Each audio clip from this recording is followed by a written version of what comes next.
حري قصلتي كلتا فيديوهات ገለ ዘሎ ማለት እዩ ኒ 10,000 ሽልማት ክፍኖ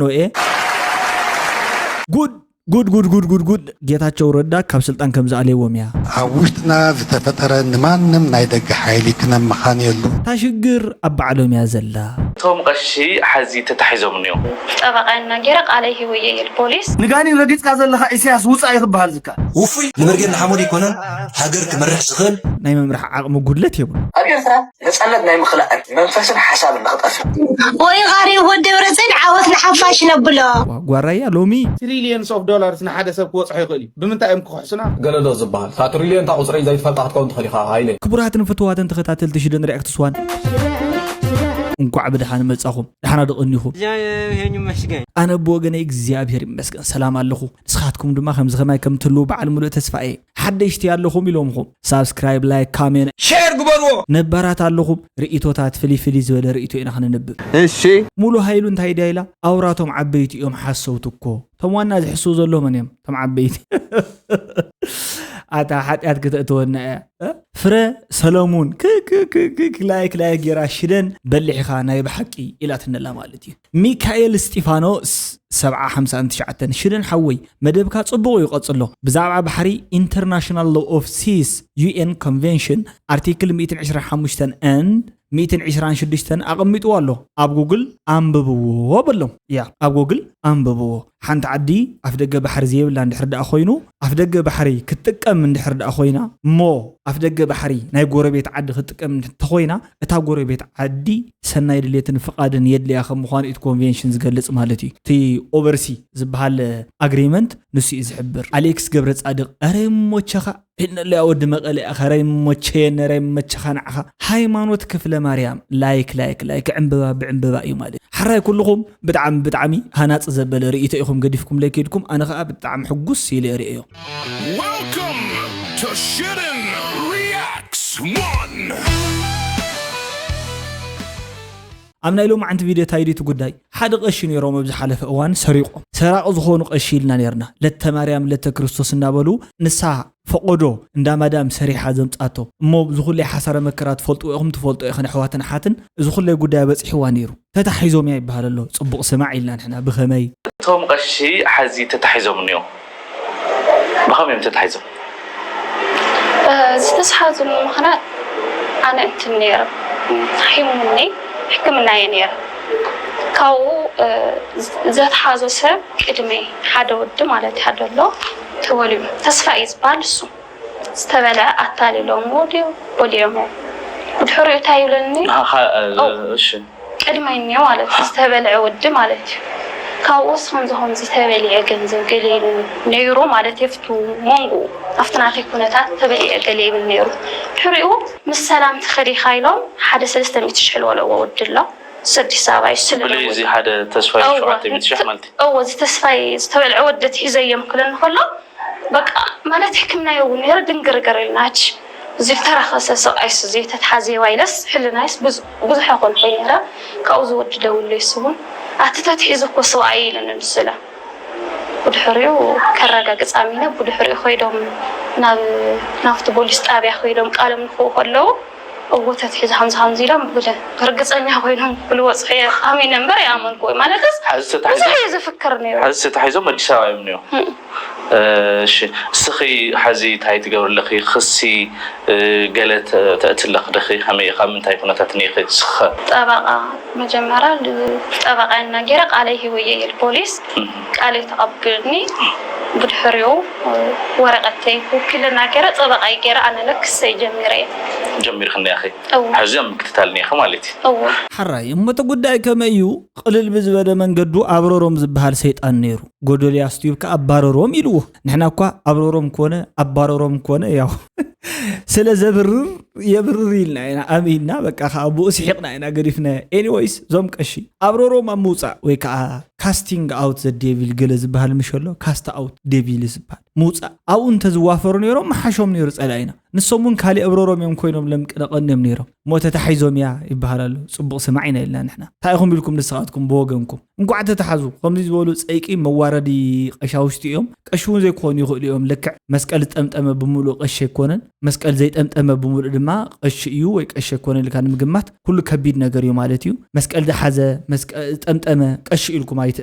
تأمنا زن حواتي مهنياتو لومي من يطعي منيو أي فلت أبعتنا بس خامس يلو ما تخسر كاغليو ومن سب حزة هاي الرفعين أنت فتاو توكشو من بقدامي حيال زربة تزاريوم نيروم ديوم نعاد ما درو قبر ملس موسي أقوم زي ولد ولدي أتفينا هنا تاي نقحسكم يلو خمس سيخلي تريليونز أوف دولارز نحدا سب كوص حيخلي بمنتا أمكو حسنا ترى داري إنا خنقورن خلينا بحد قامقا بحد بحال نزرار بحوات سلزغن إذا كدلينا يخم كحسا إرتاويان كحسا خفلنا يمدو تريليون دو قلدو زبال تا تريليون تا قصرين زي تفلتحت كون تخليخا هايلي تريليون زي أب قل خم بعل أمريكا بعل چاينا مسالي زركب قصر غنزبي most probably إيلون ماسك إزولو خندي زعكل قرش استفال 10 تريليون دو قل زبلو مالت ود سب توليدو كساب حجي زاكو غنزب مشلو as a human being قرش بمولو زاكو ود سب كاب فطرة عالم جمير كاب ادمن حيوان جمير كساب حجي تاكب غنزب ود سب زاكو غنزب نتنا إيلون ماسك يبصحني بلو وا مغنان يفلط ግን بتريليون ዝቁፅር ናቱ እዩ ዘሎ እወ ትክክል ኣብ ዝኾነ ህዝቢ ዓለም ወን ዝሕዞ ቁፅር ገንዘብ ኣይኮነ تريليون قال هلو لو قنيفكا عند حد مكححاس الله خوين زربا ان حتى زاربنا نيرنا هنا مكححاس نحناسي ارتراس عنوت فصي محلنا يابز زنبره نايز حلقه 3 4 عامات كوينات عنوت فصي مع ايركان تزارب اوكي كون قبل اندو صدنا كون قبل وسيدنا نعقو كحسا كن بدحروا يكون نجمر بقداماي يجمر سلازي كحسا كاتصب اندحر دا خونكا اقدما ኢትዮጵያውን ክትከሕሰና ኣለዋ ንዓና ይሄ ወደጉን ሓላፍነት هو ሓላፍነትና ኢትዮጵያ ወሲዱ ንኢትዮጵያ መሪሑ ስለዝነበረ ተሓታትን መላስና ኢትዮጵያ ንሱ ማንያቱ ባዕሉ ካብ ደርግ ንሱ ተረኪብዋ ስለዚ ኢትዮጵያ ብሙሉኡ ኣብ እስና ዝፈጸመቶ መቕዘፍትን ዕንወትን كحسا قتهب الله قصر حدا مالت خكلي حجنا يزي هي زربا ابرها قبر استزاربو بمطنون ككم غزيون بقدم صعبون نايت تفاعتات كنكحاس نحرد اخوينا انا هنعرق نخيل زبل وسيدو اللي اخم زربا مخنياتو زيات حق زربا نهيل ددبيت كحسا يحاسونا زبلو انت خكليو كم كساساي كوين كان نحرد قريبكا كتعرق انت تباهيلكا زيت افقنا مسارته لمعات له انفراستراكشر له زفرسنا ነገር አሉ كحاسونا انتيلنا قدمي احنا زغورنا يون حق علم نحرد اخ نكحس كجددنا خوينو عرق تتعرارق تلخا خلته شماغلتات عدت هايديم زغبرو نعا نسخا بزي ططو بلي بلخا ططو تبل نتخالي ابونا مصيوم نعا ططو بلي بلو ططو يبل كاو خلتيو مستخا حاسكا عرق يمص تا غداي زيايا تا متعراق تبهال شعيات مص بخمز غداي او ازي مالت انتي مالتيو انجستيس ويكا جاستيفاي كغبر زي كال ነገር اب زخونه سب غيركا تنيركا اتا فتح تبل قال مسرخبه نسو كوريكتيف جاستيس بال مالت ممعراري مسترخبه ايخا ناب عرق تمص ازي ادا صبقت حسابيا እንኳን አው ተዋጻኹም ምትምማን ጀሚርና እንባር ዋ ለውጥም አለይለው لوطن عملي اتاودي وفي تايبلنا لمسلكم سحقكم كتموتو إساس أفورك رقيص زحاص سيطان الله أي وصن زبالة مالتي سمعوا هاي قرعو قد كلبي مرحة باهي لنا تلقع زلوا عودة خنزارب كلنا اتما سايكوسس زحامم أكال متيو مرحة مخان قال ملكو قدم قد يفوس حجوكو أملاخنا إزول لبلو زوم بنت حواتنا متيو بانديرا أنصيفهم نيساس رجعت كشيطان يوصع نيساس رجعت كجانين وصع يبلو نتجانين نمبرك الحالي اللي جباكا كني عملت رقيص عيني ده أتاسو هيك زارت أي محمم محقول له خالص نجانين رجعت كذا لها إيساس وصع يخبها الزكاة بتجوبون ده رمزي حمل نجانين ترجعت أم ده لسه زابرو ربي زعبت قلبي ولا حتى زران زي الشيطان كله كاكل نيجا طيب وفي عيني فريا يكون سوزبركس حريكم زي خاي واجي زلو نوفيس عينو فريا يكون نيلو يس اوبيس لعينو فريا يكون عينو ابلبو زول عين من البات كفرق العين لبونا زبال اتا بفيزيكال حسب كسب تنقنا معنا ايش ناتكا فوري انتي يقبر كند دنقول لا يخون صحف مسمر زليله تحتوي سلا ذنب بس كفر قديت عنه ካብ ቻይና ላዕሊ ዝደቀ ዓይኒ ዘለዎም ህዝብታት የርአናን እሞ አይኪዩ የለ ገለ የለ ፈጠራ የለ ኢንቬንሽን ፕላስ ኢኖቬሽን ምን ይዘጓያ ዘሎ ቻይኒዝ ማን አታዋና ዓይነው ዚ ኮፍ ኮፍ ናይ ዝበለ ይኮነ ካብናትና ዝፈራ ዓይነ እንዶ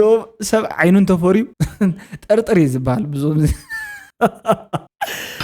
ዘይኮነ ምሁሪ ዘይኮነ راين زنقول إن سماوز قبل تعرف على عجرين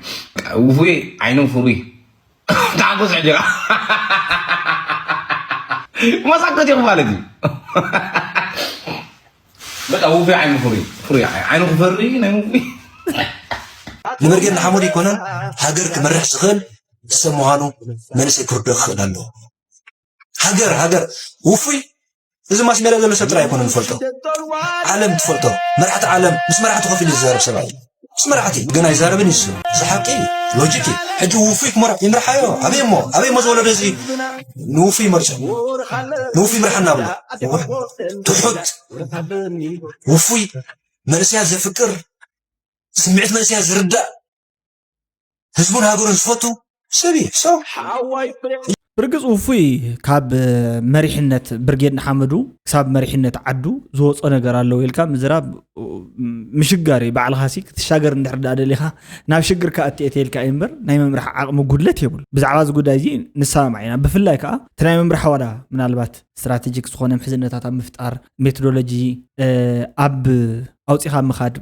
بوليسي أم حنس من البات شجر كله خل زي كلون يغلى يفلتن كساب حجي سلا زي تفتنا كلهم تزاروا انتلون احنا كم راحتنا جميرو جوزات يوم زول ليام سبات نيش اللي نقول كلنا وردنا ياخذ سلا زلوا مالتي انت خونا جن وفي زاروا زربا زقلص حساب كندينا اكل بتعم مسات مخونه تفلطرو بتعم زرارو نوعلو بليح سبات نخيو قد نوعلو عمازازيون الزرب كم ذلك سرحاوي طاولاس تاي زبال 10 غزي لكيعو حدا غزي قرص زبال كومو حاسبونا مازازينون قدمي كاب افوت قال موصو بدنبي حاسبولو رجع بزخونه اندبت زارب سبي زي مالت حدا سب كزارب انتلو نعيس كقيمني يوفي وي كقيمنن يرايبل حاسبي يزارب سويلو ابز موصالو نجر زدربي وي كاتزارباي نخبال وي اوراتر نخبال وي كا بقع مداراي نخبالس سويلو زمصلو قال زارب يكون تصبيلو اتوساني تبحال قال وساني نطب زارب سبيو بحال ولد زيرسعيو بياتا ولد تمركش زارب عين السبيو تمرح انت زي مرحه انا وساني يكونكم كنت زلو كرايتيريا وي كات زلو بقعت ممسكار غني قال سلازخونه طرح اندا زارب زلخو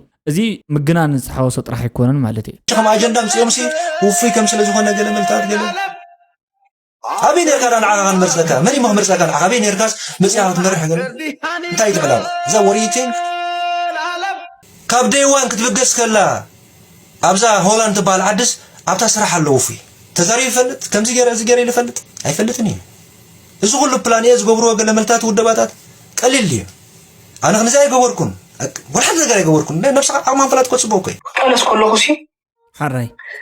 ከም ሓደ ፖለቲከኛ ኮይነ ይኮንኩን ዝቃለስ ኖርማል ከም ተራ ህዝብ ኮይነ ዝቃለስ ስለዚ ናተይ ፖለቲካዊ ሐሳብ ግን ደረት ይውል ክብለካ ሁሉኹ ነፃነት ይዝድላነ መጀመሪያ ነፃነት ምስተረኽበ ሽዑ ፖለቲካል አይዲዮሎጂ ዝመረጽኩ ምክንያቱ አነ ሓደ ዝመራሕ አንፋቲ አይዲዮሎጂ ማለት ቀሊል አይኮነን ብዙሕ ነገራት ዝተጠቃለለ ብዙሕ ነገራት ሓደ አይዲዮሎጂ ክትከተልካ ኣነ ስኻ ከም ሰብ ዘመዛዝር ርእሲ ክህልወካ ኣለዎ ጥራይ እዚኣ ጥራይ ግን ሓደ አይዲዮሎጂ ናይ ባዕልኻ ፈጢርካ ሞነት ህዝቢ ኣብኡ ከተዕስል ርእሱ ዝኸኣለ ሞያ እዩ ስለዝኾነ ከዓኒ ናይቲ ሞያ ብቃዕ ስለዘይብለይ ኣነ ዝቃልሶ ኣብ ኤርትራ ኢሳያስ ንክጠፍእ ጥራይ ኣይኮነን ኣብ ኤርትራ ህግደት ንክጠፍእ ጥራይ ኣይኮነን ብሓፈሹ ብለካ ኣለኹ ኣብ ኤርትራ ናይ ዓመፅን ናይ ምኹናንን ነፃነት ናይ ምኽላእን መንፈስን ሓሳብን ንክጠፍእ እዚ ቃልሰይ ናተይ ስለዚ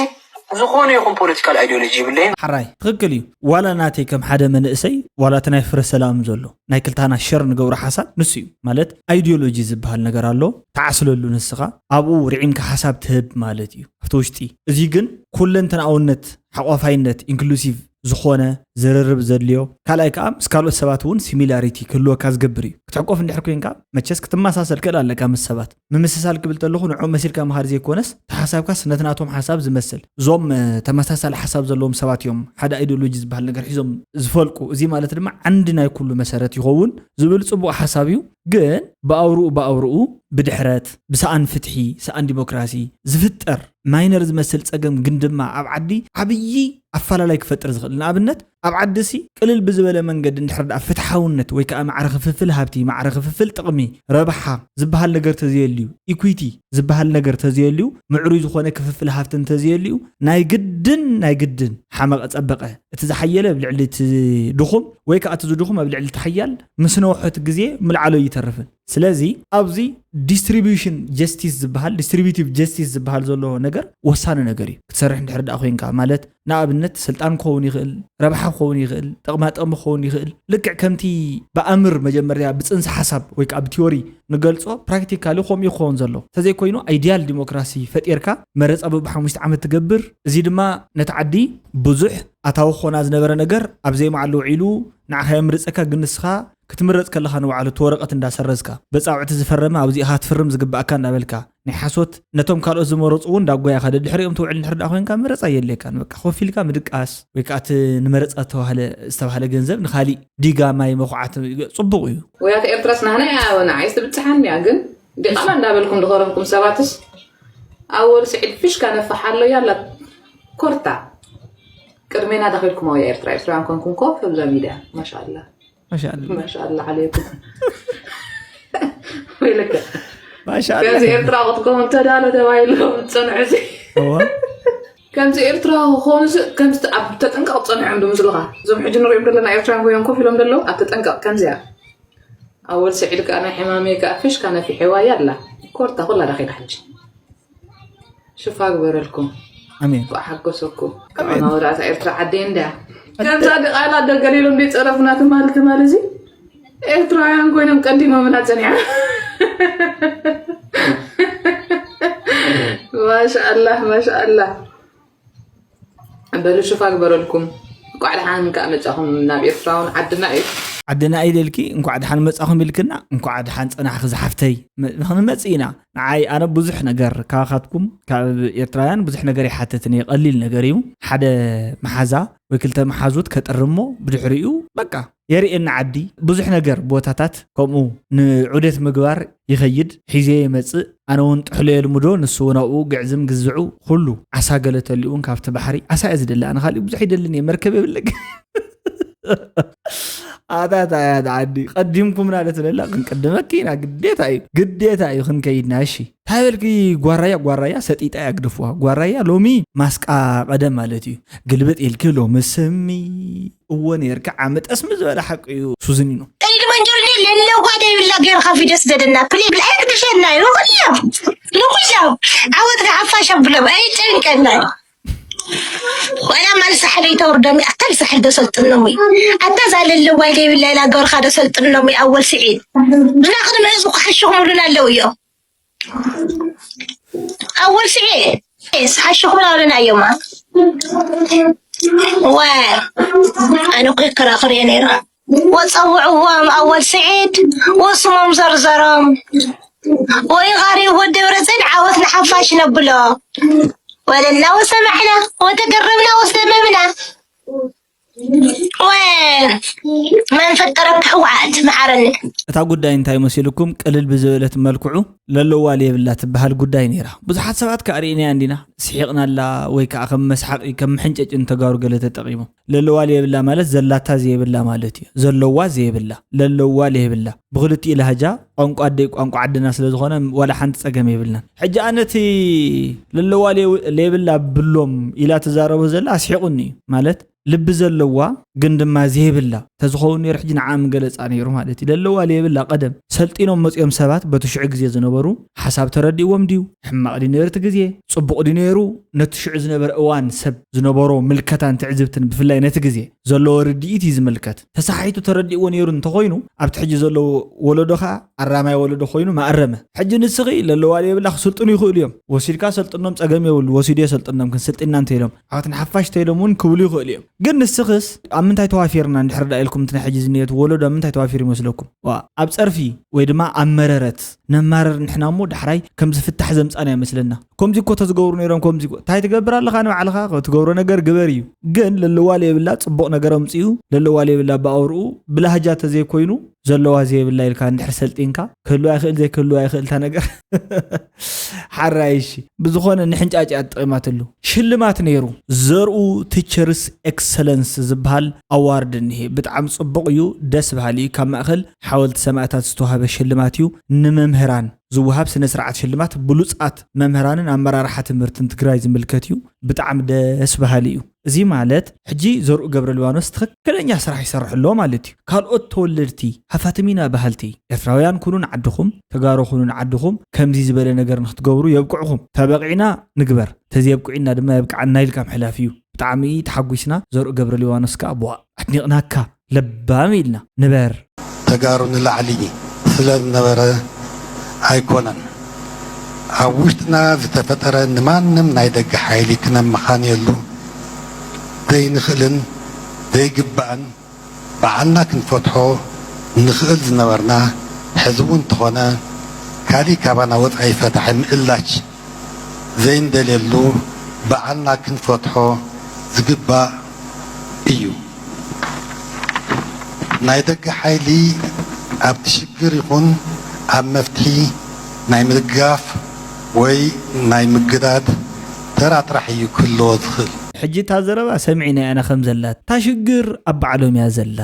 ኢልና እታ ኩዕሶ ኣውፂኦም ዳ ይድርብይዎ ኣለዎ እምበር ንሳቶም ዳ ከም ምኽንያት ገይሮም ይቕምጡ ኣለዎ እምበር እታ ኩዕሶ ኣብ ኢድያ ነይራ እታ ሽግር እውን ኣብ ኢድያ ዘላ እታ ጸገም እውን እታ መፍትሒት እውን ኣብ ኢድና ባዕልና እንዳሃለወት እዮም ዝህውኹና ዘለዉ መን እቶም መራሕትና እንታይ ንኽብሉ ንስልጣን ጻምእ ንኽብሉ ወይ ከዓ ካልኦት ዘይተደለዩ ንሕና ዘይንፈልጦም ዘይተዓደኑ ጥቕምታት እንተልይዎም ኣይፈለጥና ንሕና እቲ ጉዳይ ታደሰ ወረደ ባዕሉ ዛረባ ዘሎ ኣብ መድረኽ ትምህርቲ ዝሰባዩ ዝደግማ ዘሎ ኣረይዋ ባዕሉ ክደግማ እዩ እስቲ ንኦም ኢትስ አን ኢንስትሩመንት ከም ድልየቶም ተስ ኢኮኖሚ ክሕሉ ድልየቶም ክገብርሉ ዘድልዮም ኢንስትሩመንት ዝኾነ ናይ ስራሕ ሓላፊ ልኡኽ ዝቕበል ትእዛዝ ዝቕበል ናይ መንግስቲ ፋይናንስ ቢሮ ሓላፊ ተስተ ኤቲኤም ማሽን ማለት እዩ ንኣኼባታቶም ናይ ጸለመ መድረኻቶም ገንዘብ ብመንግስቲ ይመድቡ ሶ መንግስቲ ምቁፅጻር ማለት ንናይ ቲፒኤልኤፍ ስራሕ ፈጻሚ ኩሉ ሪሶርስስ ምቁፅጻር ማለት ስለ ዝኾነ ይባል ነይሩ ብግልጽ ኮይ ዛረው ስልጣን ሒዙ የሰራጤና ኣሎ ሓፍከፍ ይብለና ኣሎ ስለዚ ሓፍከፍ ክነብል ስልጣን ክንመልሶ ኣለና ሕዚ ትሰምዑ ኣለኻ ነታደሰ ንሕና ኣምፂና ይብልኻ ጠቅላይ ሚኒስትር ድማ ብኢሜይል ለኣኹለ ይብል ኣሎ ጠቅላይ ሚኒስትር ኣነ ወሳኒ ይብል ኣብ ቅድሚኡ ምንም ነገር ይብሉን ወሳኒ ይብሉ ድሓር ድማ ምእንቲ ንምፅያቕ ክጥዕሞም ድማ ንታደሰ ኣቕሪብና ኣለና ይብሉ ንታደሰ ፍቅሪ ስለ ዘለዎም ይመስለካ ዝእዝዝዎ ክኾን ክእል ኣለዎም ፅባሕ ድማ ድሕሪ ፅባሕ ከይዶም ብግልፂ ነጊሮም ፅባሕ እንደገና እሱ ኣዲስ ኣበባ ምምላስ ምስ ጀመረ ኣብ ውሽጢ 15 መዓልቲ ክንሪኦ ኢና ኢኹም ትብሉ ትሕማም እዩ ትሕማም ስልጣን መሳርሒ ናይ ኢኮኖሚ ድሌት ናይ ዝኾነ ይኹን ሴክታርያን ድሌት መሳርሒ እዩ ነዚ ዝውዕሉ ሰባት ትምልምለሉ እዩ ነዚ ዘይቕበሉ ሰባት ግን ዋላ ንህዝቢ ትግራይ ፃባ ተዘዝንቡ ክውገደሎ እዚ ተተሓሓዝ ዝሕዝን እዩ ሓዚንና ኢና ሓፈርና ወተሰከፍና ኢልና ሊእናቱ ጉዳይ እዚ ብሓፂሩ ግን ከምዚ እንድሕር ዳኣ ኮይኑ ግደናትና ናይ መናእሰይታ ይኸውን ዘሎ ማለተይ እቲ ሓቂ መጀመርያ ኣብ ምቅላዕ እቲ ሓሶት ሕጂ እውን ኣብ ምቅላዕ ማለት እቲ ሓቂ ናብ ፀሓይ ንምውፃእ እቲ ሓሶት ድማ ርሒቑ ንኽጠፍእ ሰብ ሓሳቡ እንድሕር ዳኣ ኮይኑ ሓፊሩሉ ንኽነብር ዓፊኑ ዓፋፊኑ ማለት እዩ ብሓሶትን ብገለን ብፀለመን ዝኾነ ነገር ንኸይገብር እዚ ግሁድ ጌርካ ምቕራብ ናትና ሓላፍነት እዩ ነቶም ከምዚ ዝበሉ ሰባት ድማ ምእላይ ዝከኣል ብምንታይ እዩ ብምቅላስ እዩ ምክንያቱ እዚ ጉዳይ እዚ ናይ ምንታይ ዓይነት መንገዲ ኣካይዳ እዩ ዘለዎ እንድሕር ዳኣ ኢልና ከይዱ ኣብ ውልቀ ረብሓ እዩ ክድረኽ ኣብ ረብሓ ዓድና ይኮነን ዝድረኽ ኣብ ረብሓ ዓድና ኣለና ማለት ኣብ ረብሓ ትግራይ ኣይደረኽን ንሕና ከም ሰብ ከም ህዝቢ ንቕፅል ናይ ክንቅፅል ከም መንእሰይ ስራሕ ዕድል ድዩ ሲኢና ዲና ገጢሙና ዲ በዚሕና ዲ ገለ ዝብል ኣብኡ እውን ኣየተኩርን ኣብ ምንታይ ዳ ዘተኩሩ ዘሎ ንድሕር ዳ ኢልኩም በቃ ቶታሊ ኣብ ናይ ውግለ ውልቀ ረብሓ ማለት እዩ ዘተኩሩ ዝኸውን ስለዚ እዚ ድማ ሓደጋ ኣብ ልዕሊ ህዝቢ እውን ዘንፀላልወሉ መንገዲ እዩ ማለት እዩ ነዚ ጉዳይ እዚ ብንቕሓት ዘይተኸታተልናዮ ንዓና እውን ኣብ ሽግር ሒዝና ዝወድቕ ነገር እዩ ኣብዛ ሕጂ ቀፂላ ንረኽባ ዘለና ቪድዮ ድማ ማለት እዩ ኣብ ቀረባ እዋን ዝተለቐቐት እንትኸውን ዶክተር አብይ አሕመድ ዓሊ ቀዳማይ ሚኒስትር ኢትዮጵያ ንጌታቸው ረዳ ወይ ከዓ ንግዚያዊ ምሕዳር ፕሬዚዳንት ዝነበሩ ጌታቸው ረዳ ካብ ስልጣን ከም ዝኣለይዎም እያ ትገልጽ ዘላ ማለት እዩ እዚ ማለት ብመሰረት ሕገ መንግስቲ ፌደራል 62 ንዑስ አንቀጽ 9 በአዋጅ 359 1995 ዓመተ ምህረት አንቀጽ 15 ቁጥር 3 ንደንብ ቁጥሪ 533 ብ2015 ከብኡ ድማ ስምምዕ እማመ ሰላም ፕሪቶሪያን ኣይተ ጌታቸው ረዳ ንዝሓለፉ 2 ዓመታት ፕሬዚዳንት ግዚያዊ ምሕዳር ክልል ትግራይ ኮይኖም ንዘበርከትዎ ብፍላይ ድማ ዝተረኸበ ሰላም ክዕቀብ ንዝነበሮም ልዑል ጥንቃቐን ኣመራርሓን መንግስቲ ፌደራል ኣፍልጦ ከም ዘለዎን ኣብ ቀጻሊ ስራሕቲ እውን ብሓባር ተቀራሪብና ከም እንሰርሕን እናረጋገጽኩ ንዝነበሮም ጻንሒት የመስግን ክብል ገሊጾ ኣሎ ወይ ከዓ ገሊጾም ኣለዎ ማለት እዩ እዚ ብኻሊእ በኋላ ነቲ ዝነበረና ጻንሒት እንሕርዳ ኮይኑ ሕጂ ካብ ጻንሒት እዚ ተበጊሶ ኣሎ ወይ ከዓ ፕሬዚዳንት ጌታቸው ረዳ ማለት እዩ ካብ ግዚያዊ ምሕዳር ክልል ትግራይ ክልዓል ከም ዝኾነ እዩ ዝገልጽ ብኣኻትኩም ወገን ድማ ርኢቶኹም ጻሓፉ እዚ ዝበለ ቻናል 29 እዩ ማለት እዩ እንተኾነ ናይ ሎም ማዓንቲ ቪድዮ ብጣዕሚ ጽቡቕ ብዝኾነ መንገዲ ተኸታቲልኩሞ ክተብቅዑ እንተለኹም ርኢቶ ክትቡ ላይክ ሳብስክራይብ ኮሜንት and ሼር ክትገብሩ ከዓ ብጣዕሚ ዝምነ ሉዋም ቅነ ኾነልኩም ከዓ ይምነ ማለት እዩ 88,000 ኣቲና ኣለና ናብ 80,000 ገጽና ኢና ማለት እዩ ፍረ ሰለሙን ዋው 8k ኣነ እተይ ኣለኹ ሕጂ ኮንግራትስ ሽደን ሪአክትስ ይልነሎ ማለት እዩ ይቕንለይ ብጣዕሚ ክብረት ይሓበለይ ፍረ ሰለሙን ብጣዕሚ ኢላትነላ ፍረ ንምንታይ ናብ ወዲ ዝወስዶ ዘለኹ ፍረ ሰለሙን ብጣዕሚ ይቕንለይ ማች ላቭ መበል 8,000 ስለዚ ሽልማት ድሕሪ ቀጸልቲ ክልተ ቪድዮታት ገለ ዘሎ ማለት እዩ ን10,000 ሽልማት ክፍኖ መን ከም ዝተዓወተ ከዓ ኣውፅኤ ከሪአኩም ኦፊሻል ዝኾነ ፍትሓዊ ምርጫ ኢና ክንገብር ባዕሉ ሲስተም እዩ ማለት እዩ ዊነር ፒክ ገብረልና ዝለዓለ ቁፅር ኮሜንት ዘለዎም ሰባት ከልዕሊ ንቀደም ካብኣቶም ከዓ ራንደም ሓደ ሰብ ክንሽልም ኢና ማለት እዩ ፍሉጥ እዩ ንመን ከም ዝሽልም ግን ኣይንፈልጥን ኢና ዝዕወቱ ሰባት ግን ፕሪዲት ክንገብር ንኽእል ኢና ክንሪኦም ኢና ንቀደም ሽልማት ስነ ስርዓት ከልወና እዩ ልዋም ቅነ ኾነልኩም ዝምነ ቻው ድሕና ቀኒዩታ good light نحن حضرت حواتي ما نطيب